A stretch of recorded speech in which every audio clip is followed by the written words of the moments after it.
Welcome back to Quantum Conversations. My name is Sarah, and today my co-host Carrie Bennett and I have a very special two-part episode with Glen Jeffrey, who is one of the world's leading experts, scientists, and researchers on how light interacts with the mitochondria, our metabolism, our body's ability to heal and repair, and so much more.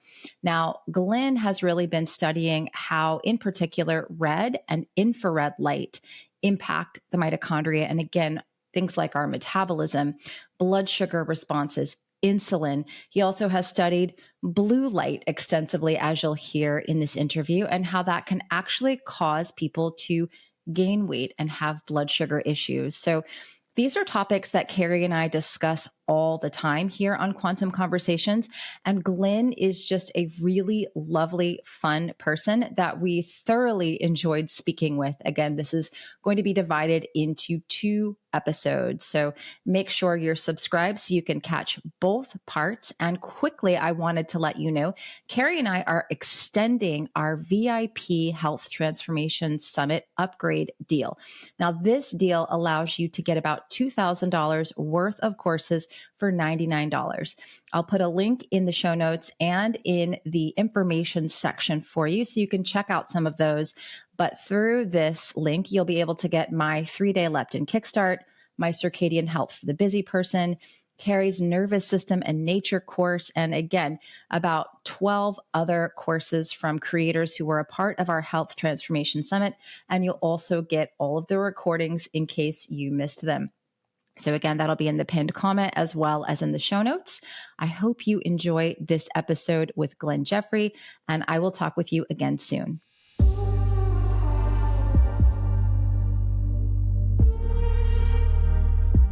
And so that also brings me to the I think we've alluded to this on our podcast before, but also the idea of sitting around greenery as a means of reflecting those wavelengths of near infrared as well. You know, as you said in previous podcasts, there's a reason that the green it doesn't absorb any of the thermal wavelengths, right? Or that infrared, it really reflects it back. Yeah. And so we can even be in the shade.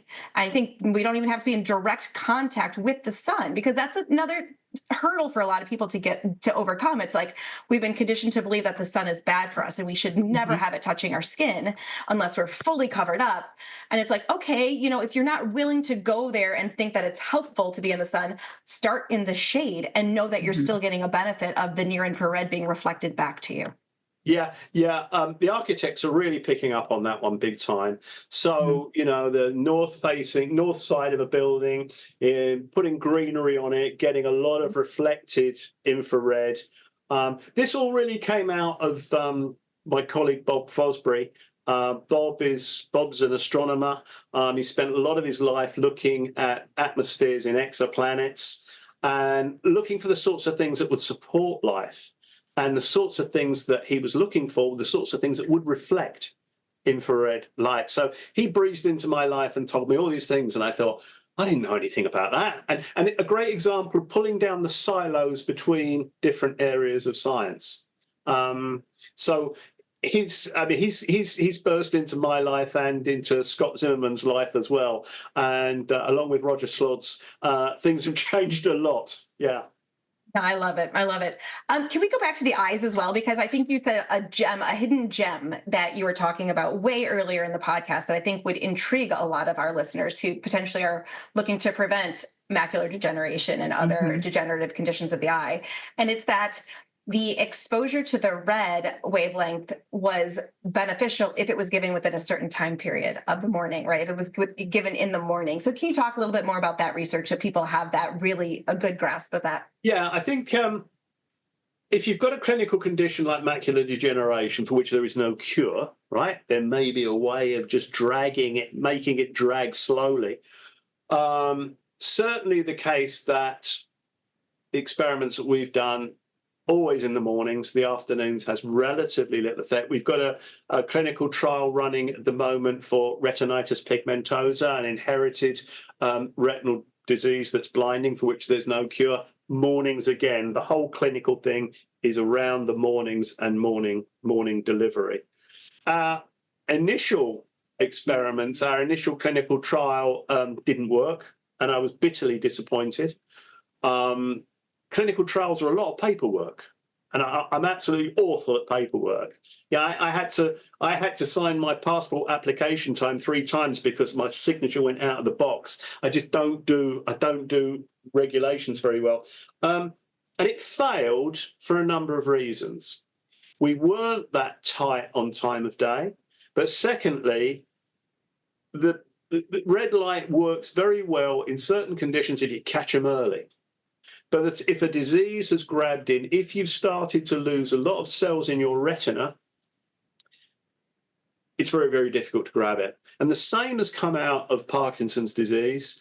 John Metrofanis, who was originally one of the people from Australia, is now in Grenoble in France.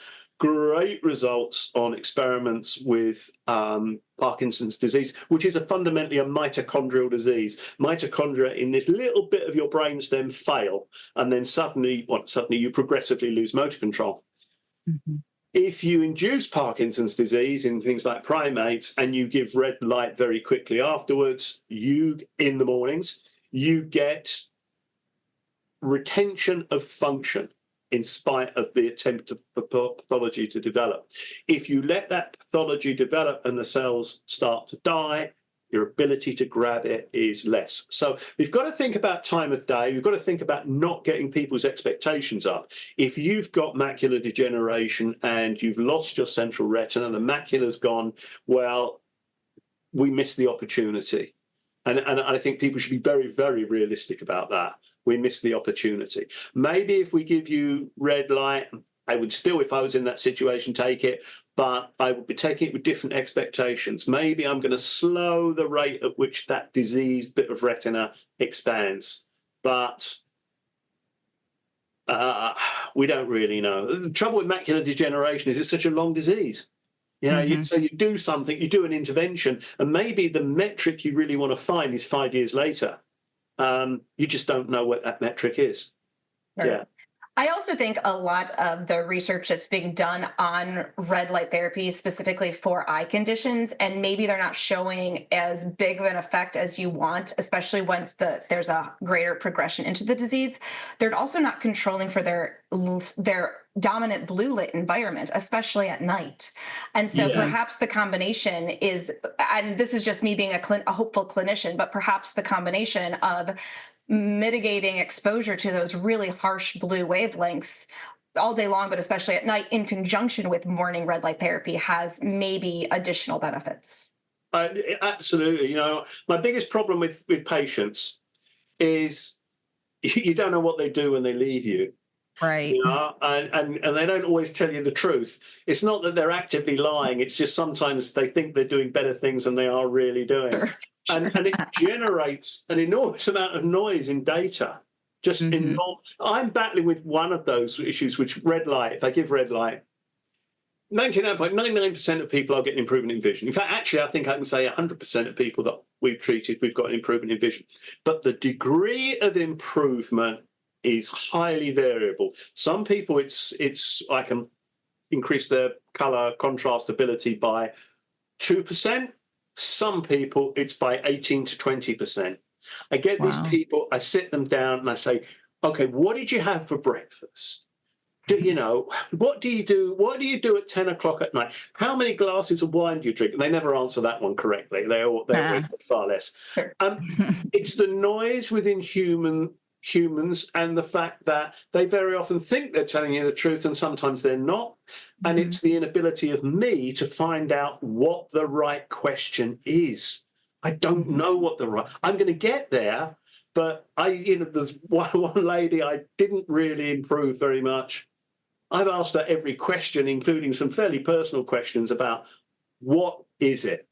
And I just can't get it. Are you asking about screen exposure? Are you asking about do they wear sunglasses? Exactly what I was going to say. How much are you on the phone? How much TV are you watching? Yeah, I've done all the obvious. The one that's going to prove to be the critical variable is the one we've never thought about. You know, do you have a shower at 37 degrees or do you have a shower at 42? It's going to be something wild and crazy, and we're going to suddenly go, yeah, I get it. I see all the mechanism now. But yeah, deeply annoying. deeply annoying. Yeah. But if we can send everyone away slightly improved, that's good enough. Yeah. That medicine has to be pragmatic. Is there an eye color difference you've noticed, a trend in the different eye colors in any capacity? No, done that one. Eye color was an obvious one. Eye color, hair color, skin pigmentation. We've been through You've it. asked about sunglasses? Yeah. Okay.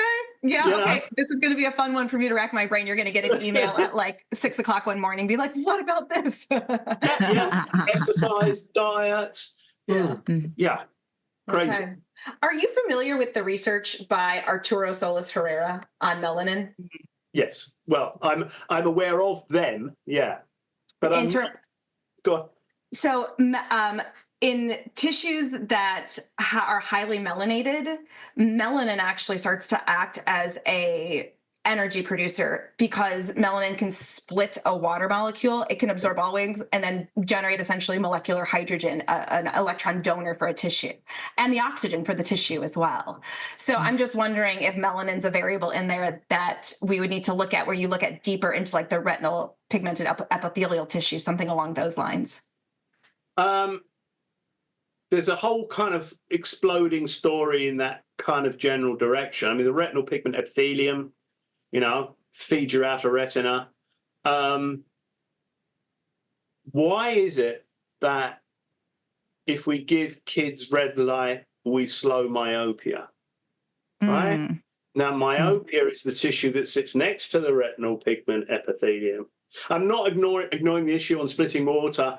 I get it. But I don't know where to take it. And that's partly because I didn't really have a very, very hard science background. But one of the things that we're not addressing is the explosion in myopia. And we know if you give red light, you slow myopia. Myopia is about the eye growing too long. It's about the tissue right next to the retinal pigment epithelium. Has that got something to do with it? I just don't know. But we sit on the time bomb is going off in the Far East now. It's going off in those countries because the kids there, they're in there. We've got people that have gone through to their 40s. They're myopic. Their retina's stretched. And you suddenly reach a point where it gives way and it tears. And then you have a different form of macular degeneration, but with the same consequences. Now, when you raise this with politicians in this country, they think, well, this is going to be a problem for 15 years' time. I'm not going to be here. It's someone else's problem. It's not just down to red light because it's also due to close work. Blue, yeah. So if you're close, then that's an issue. But it's another area where light is doing something very important. I've also backed away a little bit. I go to the clinical meetings about myopia, but I backed away a little bit because whereas, if we talk about your blood sugars or we talk about cell death, I've got it. I think I've got a mechanism, might not be 100% right, but I know I'm going down the right alleyway. I don't know what the mechanism is in myopia. It could have something to do with the retinal pigment epithelium. It's certainly got a lot to do with the sclera, the architecture of the back of the eye. I just don't know. Does the shape of the eye change how blue light is bent into the melanopsin receptors? Is it an adaptation to prevent excessive blue light from firing in that area? That's an interesting idea. I don't know. I just don't know. It's certainly true that you can see that the eye's different. If you look at an eye, it's very different. It's long, it's stretched, and that must be doing something to the different wavelengths of light as they pass through the ocular medium. Sure. Is that a primary effect, a secondary effect? I don't know. Interesting. Very interesting. Oh gosh. Okay. I know we're reaching the hour mark here. Sarah, anything that you want to touch on? I feel like you've I know. I'm sorry. I hogged the whole dang interview. It's okay. It's I'm curious about the work that you're doing with, you mentioned architects, engineers, talking with Dr. Schultz last night. an ICU physician who's there in person with patients. And he's one of the few physicians I've ever spoken with that's like, we've got to get patients outside. We've got to get them exposed to this infrared. And he's really, really pushing the infrared. And, one of the things that we really talked about is how, it's so expensive to create bulbs. We've created all these energy efficient bulbs to save money, to save on the electric bill. And now it sounds like what you're trying to do, correct me if I'm wrong, is to create some sort of solution to this so that more people are able to experience infrared indoors. Is that whole energy efficiency conversation coming into play with these engineers, architects, or is that kind of just like, we'll worry about it later? No, they're very, very culturally, they're very, very different. I think that you could be cynical and say they're really worried that someone's going to prosecute them for becoming pre-diabetic under certain life conditions, but they are much more open-minded. If you think about the medical profession is about recognizing patterns, certain patterns, and then following pathways as a consequence of dealing with what you've recognized. So you follow a pathway. The architects don't follow any pathways whatsoever. They're pretty wild in the way they think. I think that they want to create things that are both beautiful and healthy. You have a new Mayo Clinic, which is going to be going up in upstate New York. It is going to be one of the most expensive buildings on the planet. It's the contract has gone to Foster and Partners, who build everything in glass.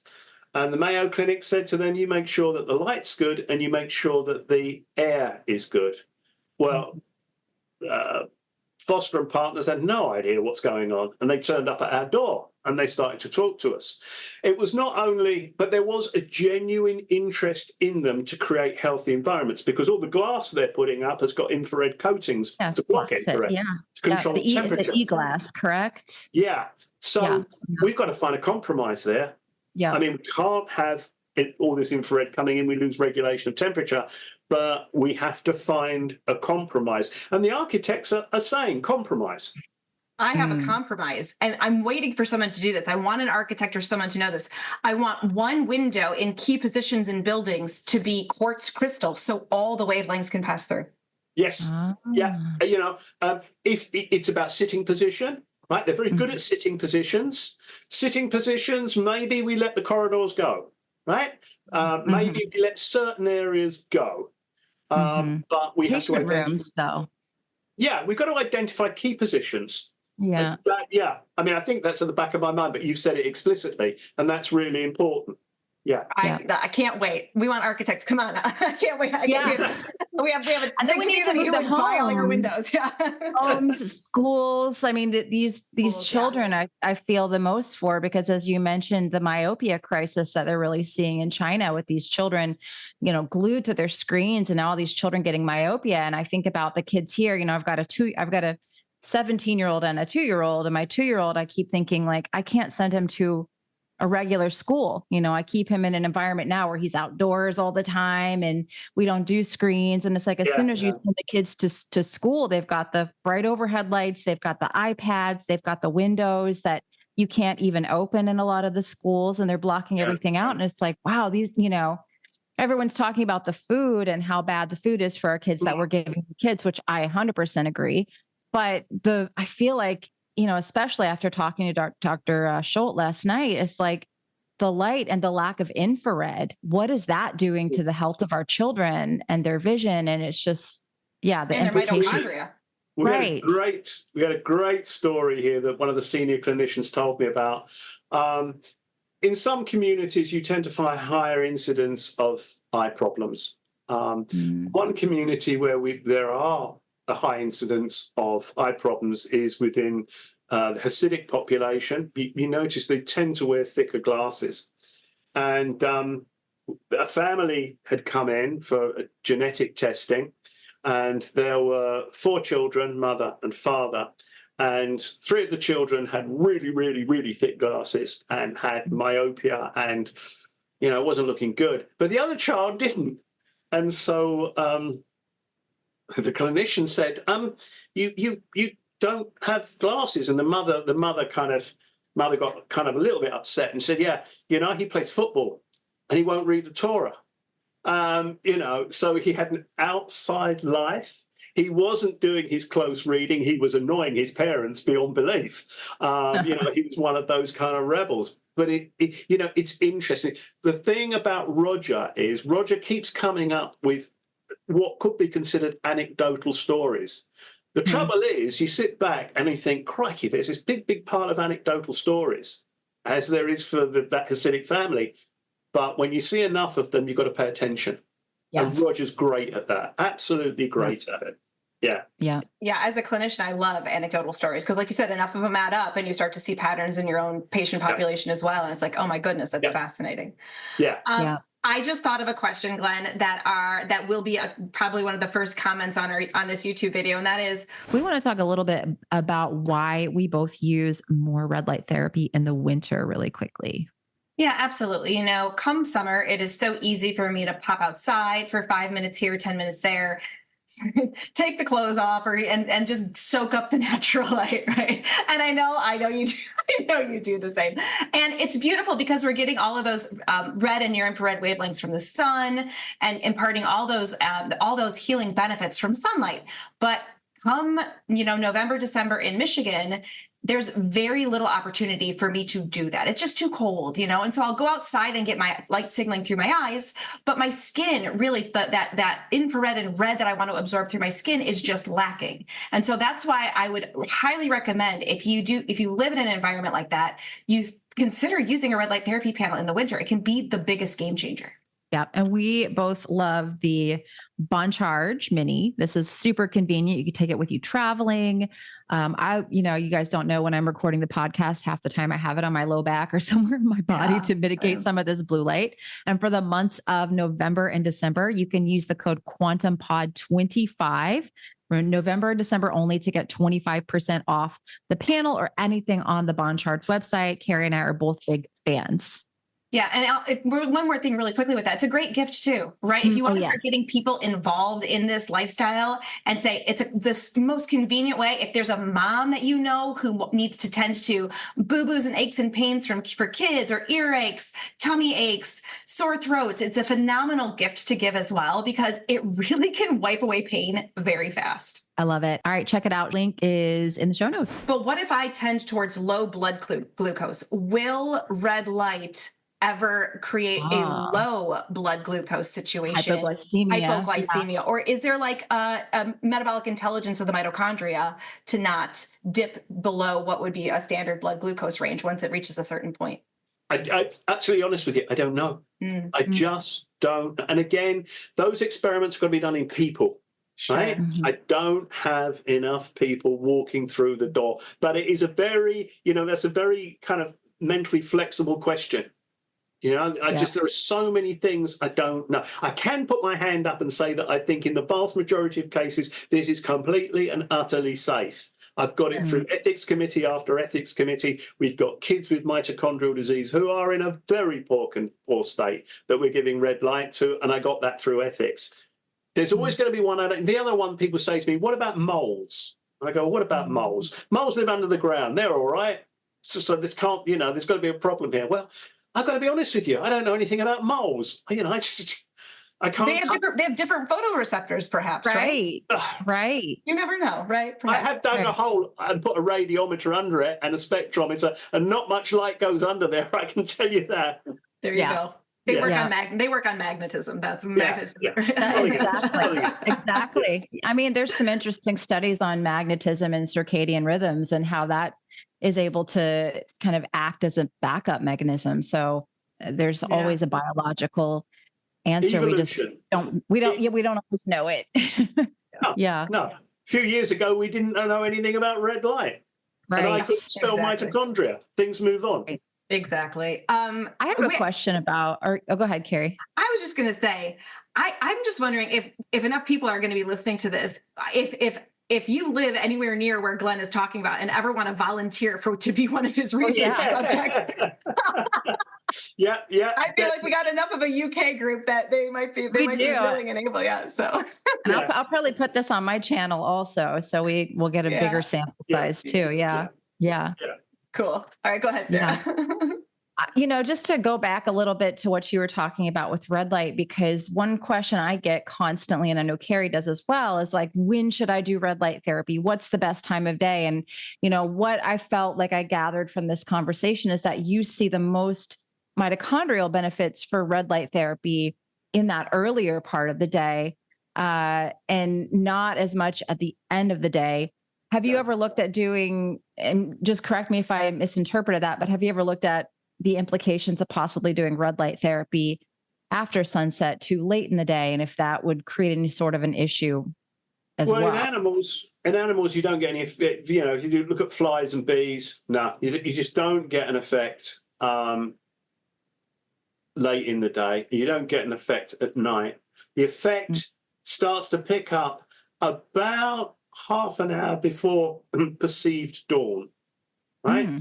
So if you've got your flies, your incubator goes on at 7. At 6:30, things start happening.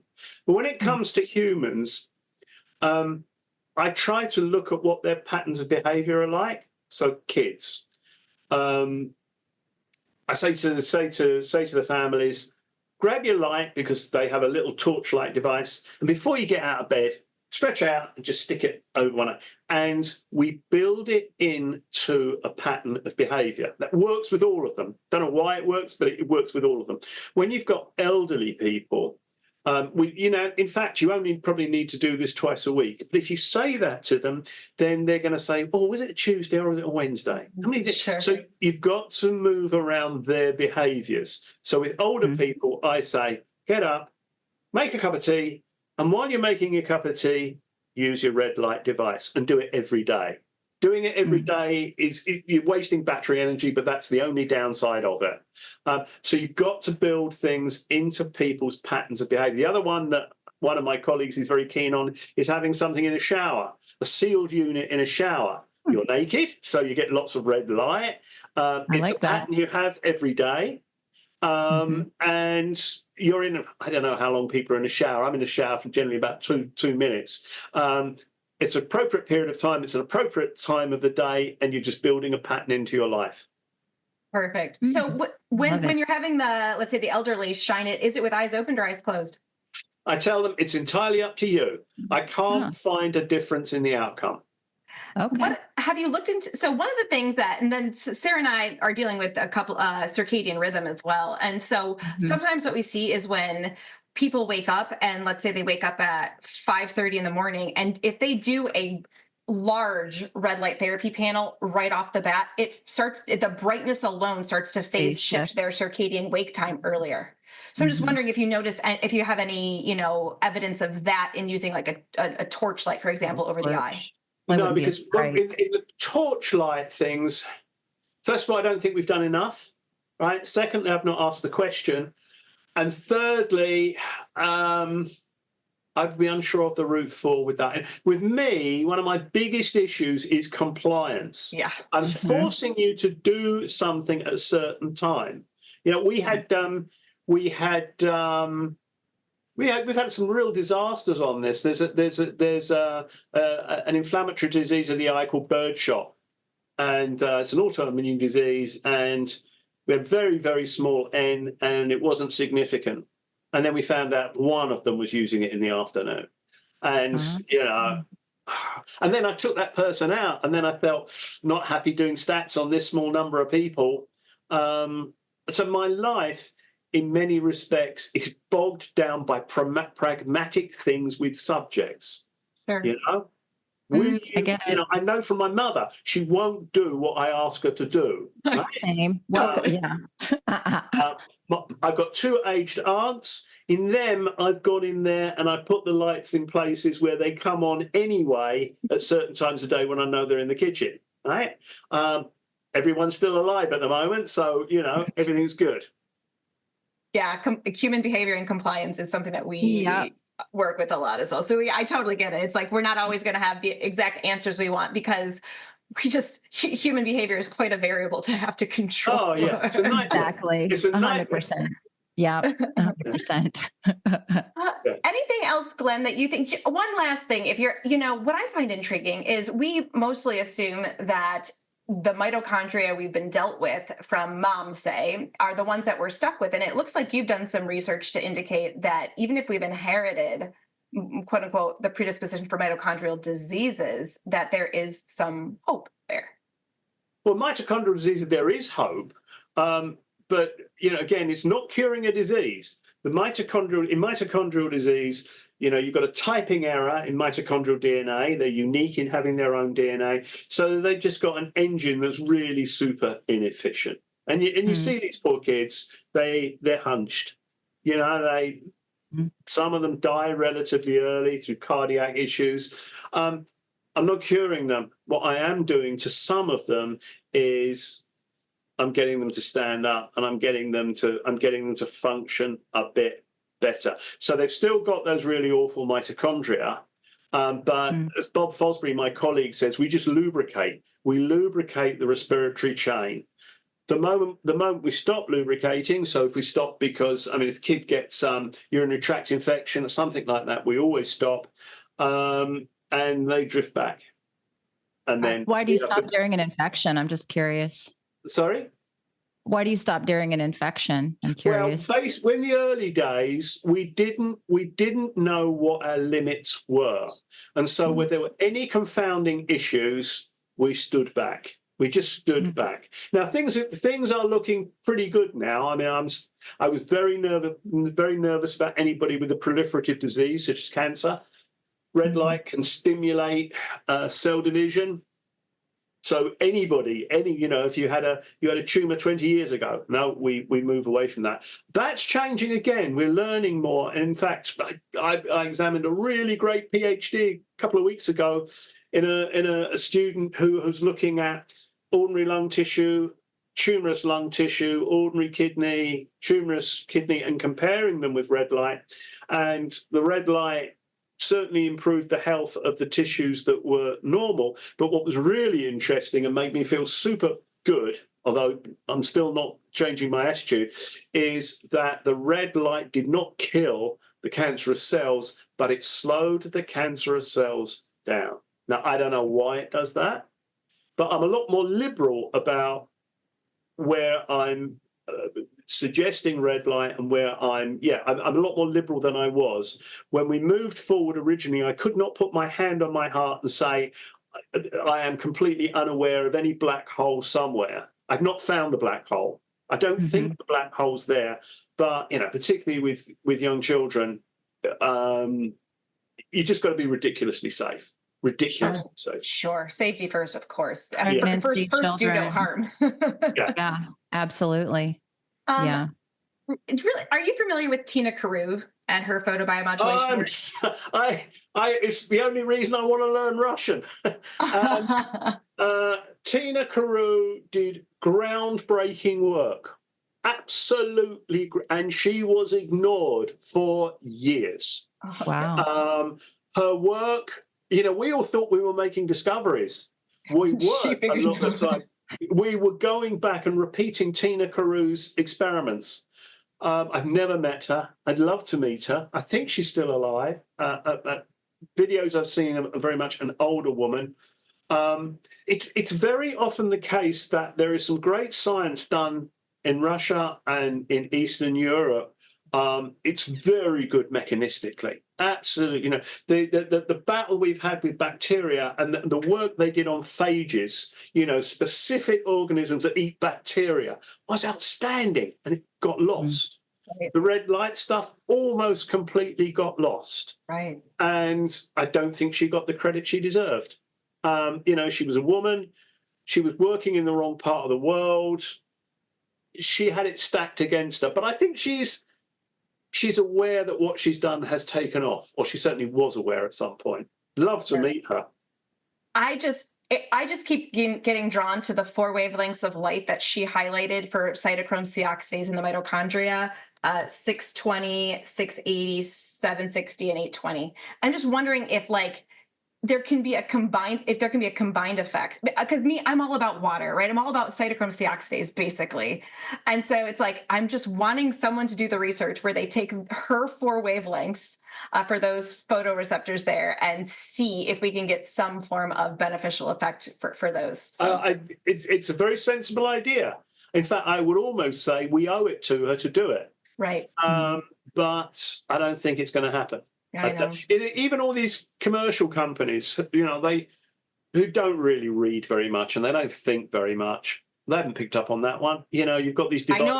I know of one company, if you're interested in working with them ever. Well, I'd like to know the name, just because.